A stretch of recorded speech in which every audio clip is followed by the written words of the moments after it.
क्योंकि राहुल गांधी ने जो कल प्रूफ दिया है वो बहुत ज्यादा कठोर प्रूफ है, तो क्या आने वाले चुनाव में जैसे 2024 में संविधान का मुद्दा लेके उन्होंने बैकफुट किया था, तो क्या आपको दी है भाई? वो 1 लाख की सूची किसको जारी की मुझे बताएं तो भाई। मीडिया को दी है, पब्लिक को दी है, सांसदों को दी है। चुनाव सही तरीके से होता है तो इसमें कांग्रेस को दिक्कत क्या है? कांग्रेस देश के साथ है कि खिलाफ? हम चाहते हैं। किसी को लगता है? ऐसे बीच में क्यों उठा रहे हो? मतलब 8 साल की प्रियंका जी और 9 साल के राहुल गांधी और 7 साल की प्रियंका जी, मुझे लगता है लाखों दर्शक जो देख रहे होंगे सब दिल में समझते होंगे वो जेड सिक्योरिटी खाते कैसे थे। ये तो आपने उन अधिकारियों के ऊपर सवाल लगा दिया, और उसके बाद आप समझ कितना पाते थे? मुझे लगता है समझ तो वही जमाने की अटकी हुई है आज तक।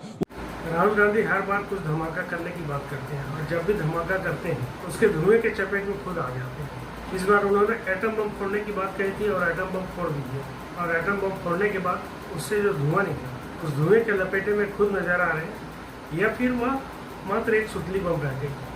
वो जब एटम बम फोड़ते हैं उसके बाद डिबेट में उसके प्रवक्ता जब आते हैं और उनके प्रवक्ता का जब सामना हो जाता है सुधांशु त्रिवेदी से, तो सुधांशु त्रिवेदी उनका बुरी तरह से धुआं कर देते हैं।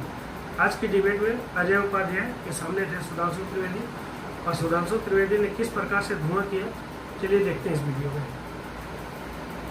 पिक्चर चालू करो बे। सुधांशु जी, क्योंकि मैं और अंजना मैम दोनों बिहार से और चुनाव सर पे है, हम ये जानना चाहेंगे कि क्योंकि राहुल गांधी ने जो कल प्रूफ दिया है वो बहुत ज्यादा कठोर प्रूफ है, तो क्या आने वाले चुनाव में जैसे 2024 में संविधान का मुद्दा लेके उन्होंने बैकफुट किया था, तो क्या आपको लगता है कि इसे नेशनल मूवमेंट बनाएंगे वो, और इस आपको राहुल जी की स्ट्रैटेजी ये बताएंगे? तुम्हारा भी सवाल है। कठोर प्रूफ है, किस किस को दी है भाई? वो 1 लाख की सूची किसको जारी की मुझे बताएं तो भाई। मीडिया को दी है, पब्लिक को दी है, सांसदों को दी है, आप लोगों को दी है। कुछ आई नहीं, हवा में आए बोले और चल दिए। नहीं, डाटा आप दे नहीं रहे SIR का, बूथ वाइज डाटा। सर, मेरा एक प्रश्न ये है कि आप जो बोल रहे हैं इलेक्शन कमीशन पे बोल रहे हैं, इलेक्शन कमीशन संवैधानिक बॉडी है। अगर सुप्रीम कोर्ट ने भी अप्रूव किया है कि SIR रिपोर्ट होनी चाहिए, अगर ये होता है कि SIR रिपोर्ट के थ्रू फर्जी वोट या फिर जो लोग नहीं है उस जगह पे ठीक होता है, तो आपको क्या दिक्कत है? दूसरा प्रश्न ये, अगर मैं आपको एक डेटा से बताऊं तो 56 लाख, लगभग 55-56 लाख वोट कटेंगे, जिसमें 20 लाख लोग मृतक हैं, 28 लाख के लगभग लोग कहीं और जा चुके हैं, 7 लाख लोगों का कई जगह रजिस्ट्रेशन है और 1 लाख फर्जी वोटर है। तो अगर वो सब स्पष्ट होता है और चुनाव सही तरीके से होता है तो इसमें कांग्रेस को दिक्कत क्या है? कांग्रेस देश के साथ है कि खिलाफ? हम चाहते ही है कि चुनाव सही तरीके से हो बेटा। वाह, आप तो नौजवान हैं, हम लोग यही चाहते हैं, चुनाव सही तरीके से होना चाहिए। मुख्य जो सर्वोच्च न्यायालय ने जो निर्देश दिया, सुझाव दिया, क्या चुनाव आयोग उससे बड़ा हो गया है? उसके सुझाव नहीं मानेगा। सवाल ले दीजिए अजय जी। अजय जी, डेटा की बात आपने बेटा किया है, नहीं सच्चाई है। SIR को रद्द करना किसी रणनीतिक दल की राजनीति बताया जा रहा है, क्या इसका सीधा मानना है कि चुप कर बे कुत्ते। SIR को रद्द करना इसका मतलब किसी राजनीतिक दल की रणनीति बताया जा रहा है? इसका मतलब ये है कि वोटिंग के टाइम पे फर्जीवाड़ा किया जा सकता है? और किसी को नहीं? चलिए ठीक है, एक छोटा सा कमेंट, एक खबर आ रही है अपने दर्शकों को जरा बता दें। वो 3 है जो नहीं डालते हैं, पीछे वाले से कैसे पूछ रहे हो यार तुम वोट डालते हो कि नहीं डालते हो? चलिए ये बताइए कि आप लोगों को लगता है कि गड़बड़ी होती है आपके वोट के साथ? अगर एक भी यहाँ पर है तो हाथ उठाइए। किसी को लगता है? ऐसे बीच में क्यों उठा रहे हो? उठा। अच्छा, 2 लोगों को इधर से, 2 लोगों को लगता है।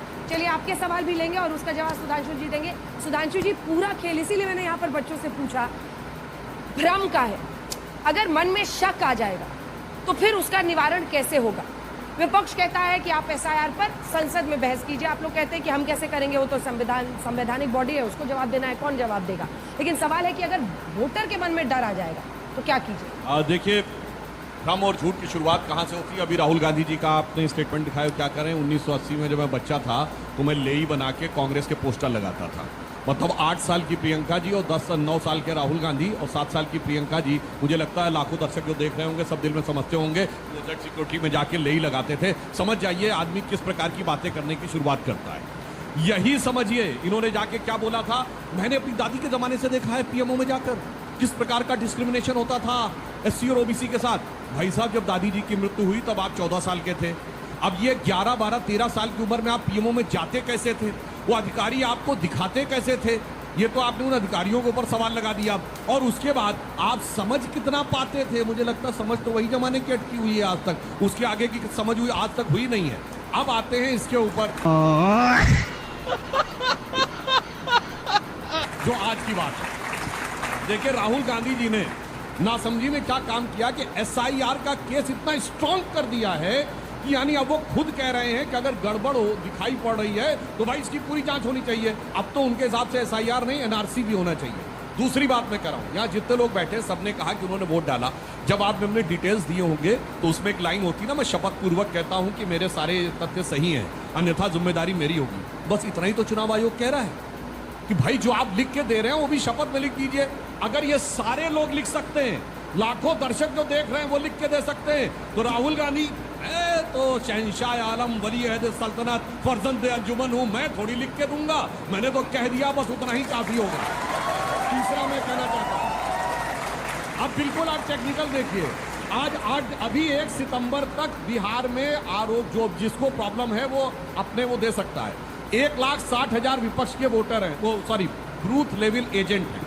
अब बताइए 62 लाख जो हैं वो जहां पर आपत्ति है, ठीक है, जरा 1.6 को 62 को 8 दिन से डिवाइड करिए और उसके बाद 1.6 लाख से डिवाइड करिए तो 5 वोटर पर डे यदि ये केवल जांच करें तो 10 दिन में सारों की कंप्लेन हो सकती है। पूछिए 8 दिन में कितने किए?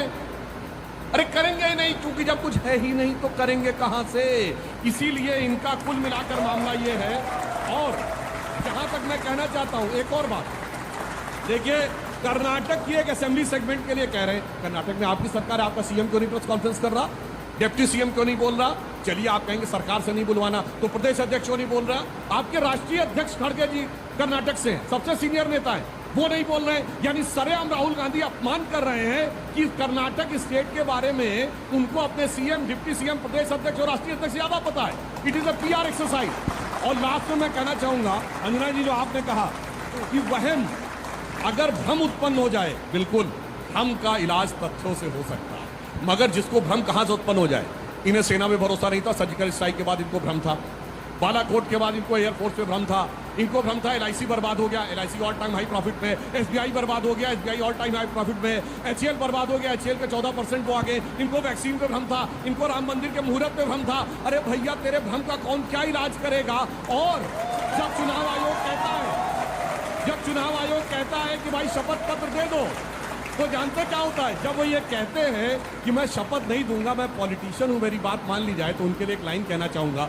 उनका चेहरा देख के मुझे लगता है कि वो पैरवी तो झूठ की करता चला गया, वो पैरवी तो झूठ की करता चला गया, बस उसका चेहरा उतरता चला गया। और रंग वीडियो आपको अच्छा लगा, सुधांशु त्रिवेदी को लाइक करते हैं और कांग्रेस को एक्सपोज करना चाहते हैं तो प्लीज़ वीडियो को लाइक कीजिएगा, दोस्तों को शेयर कीजिए, चैनल को सब्सक्राइब कर लीजिएगा। मिलते हैं फिर से नई वीडियो में नए मुद्दे के साथ, एक नए के साथ लेते हैं। सुविधा, धन्यवाद।